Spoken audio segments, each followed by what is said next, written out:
Kota Surakarta adalah pusat budaya Jawa, terletak strategis di jantung Pulau Jawa. Kota ini berkembang menjadi simbol penting pelestarian nilai budaya lokal.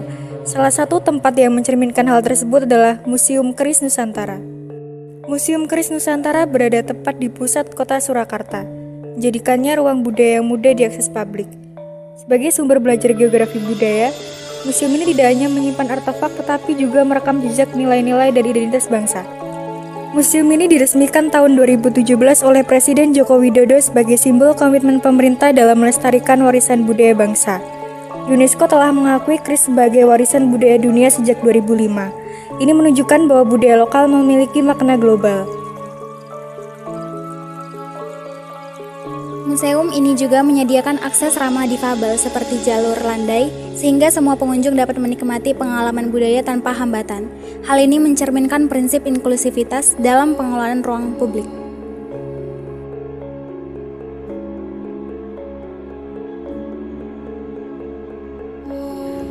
Nah, pertama kita di sini adalah registrasi dulu.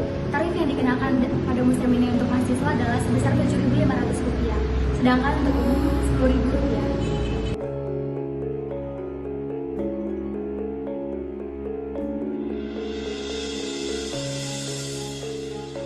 Selanjutnya, kita menitipkan barang bawaan di loker yang telah disediakan. Kita mengambil kunci loker dan mencari nomor loker.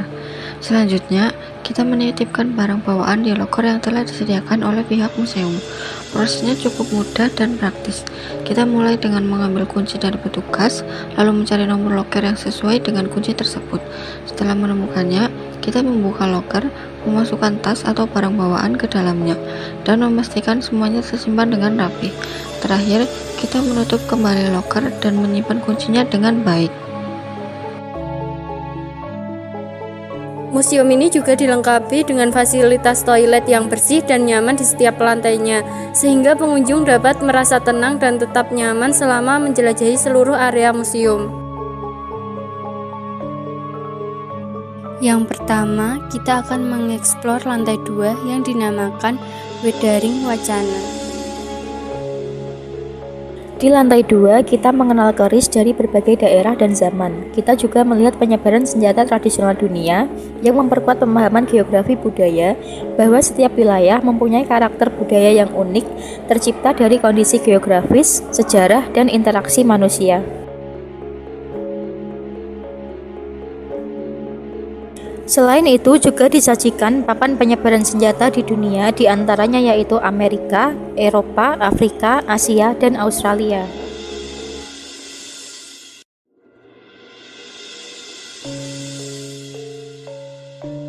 Museum Keris juga menyediakan berbagai merchandise edukatif yang menjadi sarana promosi budaya kepada masyarakat luas.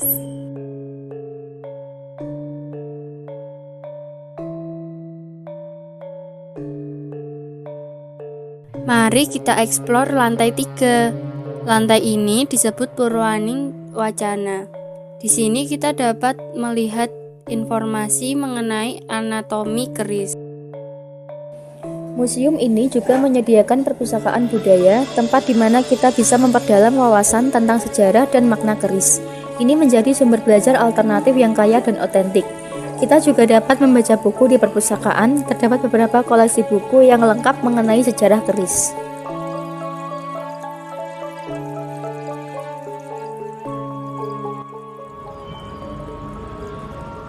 Di lantai 3 ini kita dapat menemui berbagai macam tombak.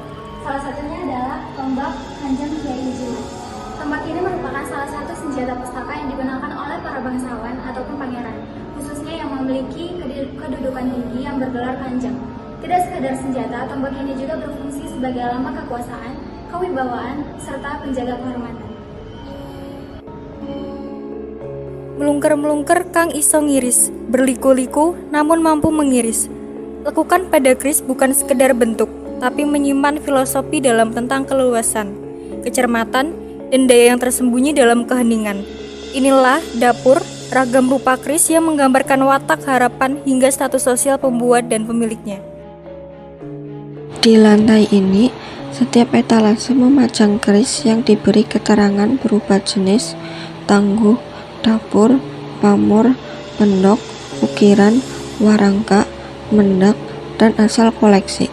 Tangguh merupakan gaya membuat keris dan perkiraan zaman, serta tempat pembuatannya. Dapur yang berarti ragam tipe atau bentuk keris. Pamor merupakan gambaran tertentu pada permukaan keris yang mencangkup lingkaran, garis, motif, noda, dan lengkung, serta titik.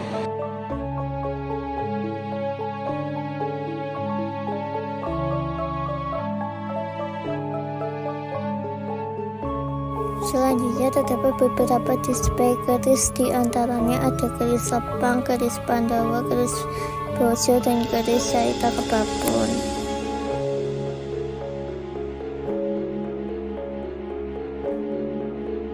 Selanjutnya kita akan mengeksplor lantai 4. Lantai 4 dijuluki sebagai Cipta Adiluhung, di mana di lantai ini kita akan melihat proses pembuatan keris yang dilakukan di zaman dahulu. Pembuatan keris dilakukan oleh para ahli pembuat keris atau empu. Ini menunjukkan bahwa budaya tidak hanya benda, tetapi hasil keterampilan, pengetahuan, dan tradisi yang diwariskan turun-temurun. Geografi budaya memandang ini sebagai sistem sosial yang membentuk ruang kehidupan.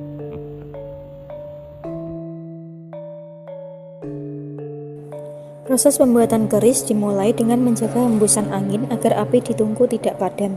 Arang yang digunakan berasal dari kayu jati, dipilih karena tahan terhadap panas. Kemudian, setelah logam ditempa, tahap selanjutnya yaitu pecah perabot, dilakukan untuk menajamkan bilah keris. Terakhir yaitu pembuatan warangka keris, sarung pelindung yang indah melengkapi karya seni keris dengan kehalusan dan keanggunan.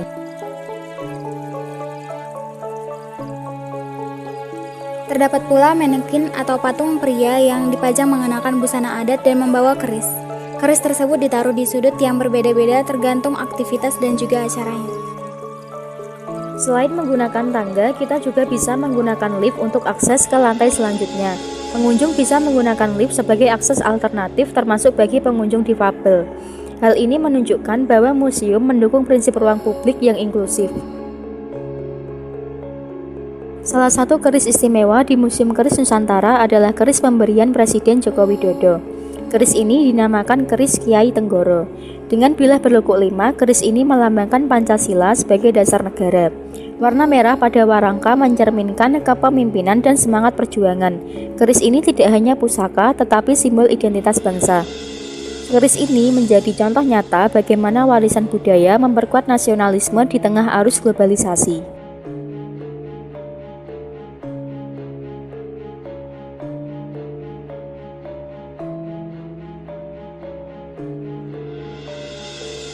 Pelestarian budaya lokal menjadi cara untuk mempertahankan keunikan bangsa sekaligus memperkaya budaya dunia.